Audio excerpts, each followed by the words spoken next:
Áno, ani nevieme ako a my sme v poslednom vstupe v relácii Kávička s Kolárovcami, pretože my sme vyšli máličkou vonku z ateliéru a počujete, že naozaj za nami už sa motorkári pripravujú na poriadny objazd. Paťo, ty máš rád motorky? Keď som bol mladší, tak som to obľúboval, ale vekom postupne som si hovoril, že 4 kolesa sú väčšia istota ako 2. Tak som potom zanechal len tak pasívne pozerať motorkárov na ploché dráhe v Žarnovici a kúpil som si auto a venujem sa autám. Čo sa týka jazdenia? Pomalá alebo rýchla jazda? Podľa predpisov, Števko, podľa predpisov, lebo už toľko pokut som naplatil na Novej Bani na mojej ulici, že hovorím aj policajtom, celé Československo prejdem a najviac peňazí nechám na vlastnej ulici za pokuty, zápas za rýchlosť. Ale poznajú ťa, že s Kolárovcami hráte, tak máte... Veľmi mi to nepomáha, no ale... Fúr sa vyhováram na môjho švagra, čo je policajt, tak tedy niekedy ho poznajú, niekedy to akceptujú, niekedy nie, no tak... Peťo, ty by si mu odporúčil čo? Motorku určite nie, ale ja mám takú jednu príhodu. Môj brat teraz mal takú miernejšiu nehodu, nič mu samozrejme nie je a nič negatívne sa nestalo, ale on bol v podstate v Medjugorji a mal tam nejakú takú nehodu, ale vravel, že musí stihnúť stretnutie gorálov v Pieninách tohto roku. A naozaj cez x krajín proste prišiel vlakom a sa mu to podarilo, tak bol na obidvoch dňoch stretnutie gorálov v Pieninách a on bol tam prvýkrát a veľmi sa mu páči. Povedal, že príde aj na ďalšie ročníky, ale už nie na motorke, už na aute. A motorka ostala kde? Motorku museli doviesť odtiaľ na Slovensko, ale tu ju musia opraviť a tak ďalej. Ale pozerám, že fúzi máš opäť trošku dlhšie, zanechal si jesenný strih? Tak trošku ide zima, tak musím sa zatepliť. Všetko ide hore, tak...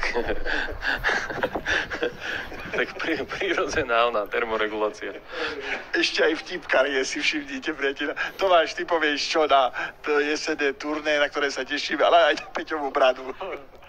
Tak, Peťová brada, ale ty už známy, že to je taký chlapač. To je náš medvedík kapelný. Medvedík čistotný, ani nie tak čistotný ako medvedík. Ale nesleduje, máme ho radi a radi si z neho uťahujeme, ako vidíte v priamom prenose, je to super chalan. Len s väčšou bradou teraz, to je celé. A čo dodať, vidíme sa v Čechách. Ale on sa neurazí, on je vďačný a naozaj točí krásne klipy, že Patrik? Veľmi pekné a chcel som povedať, že Peťko sa neurazí preto, lebo má veľký zmysel pre humor. Vie si robiť srandu aj z nás, ale aj sám zo seba, takže mu to svedčí. Áno, Jurko, ty si ešte dnes nerozprával, čo povieš ty na to všetko? Ja už radšej nič. Už bolo povedané všetko. Ja sa presuniem k tebe, aby som sa nemusel naťahovať. Ako si užil tí letné koncerty? Výborne. Škoda, že končia. Ale ideme do interiéru teraz. Čechy budú, vianočné koncerty. Ty teraz s Kolárovcami ktorý rok hráš, Jurko, prezraď? 3 roky už prešli, takže už začínam 4. A vianočné si odohral entuziazmu menej, že si bol chorý. Tak priznám sa, že polovicu vianočných koncertov som strávil v nemocnici, áno. Takže ma to neminulo, ale tak snáď tieto odohrám všetky. Ale pozri, akí sú vážni, všetci sú vážni. Tak je pravda, že len polovičku, tak trošku boli zdravotné problémy, tak pevne verím, že teraz tie vianočné budeme pri zdraví, lebo je pravda, že počas Vianoc hlavne to hrdlo vlastne trpí, keď ideme vonku, je zima a tak ďalej. Takže teší sa aj na interiéri a prezrať tento koncert toho roku, ktorý bol taký najlepší, letný mám na mysli. Asi to naše stretnutie gorálov v Pieninách. Poznal si tam ľudí nejakých z rodiny známych? Mal som tam veľkú účasť z rodiny, takže áno. Takže poznal som a veľa ľudí som tam poznal, takže... Ale dobrý bol koncert, v Košiciach tiež bol dobrý. V Košicách bol tiež úžasný koncert, po čase vyšlo hlavne to, takže sme rádi, že nám to vychádzalo tento rok.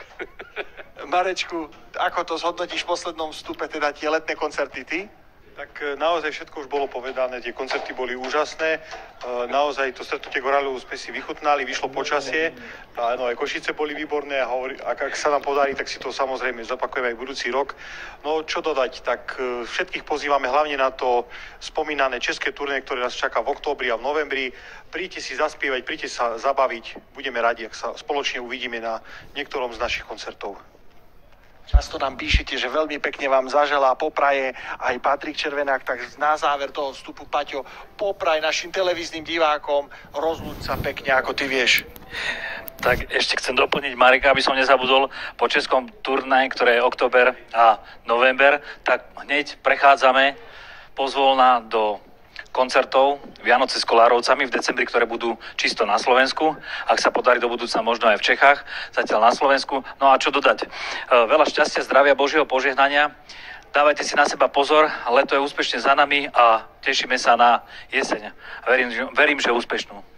Priatelia, to bola naša kapela Kolárovci, tak v poslednom vstupe verím, že ste sa nenudili pri sledovaní relácií Kávička s Kolárovcami, že ste si odýchli, popočúvali muziku, pospievali, možno niektorí z vás doma aj potancovali, pretože ak máte dobrú náladu, toto bolo aj cieľom tejto relácie, pretože my, ak sa dlho nevidíme, tak sme chorí a trošku dneska sme sa opäť po 3-4 dňoch videli, tak sa uspievame a máme dobrú náladu s vami. Sledovali ste Kávičku s Kolárovcami, prajme vám veľa zdravia.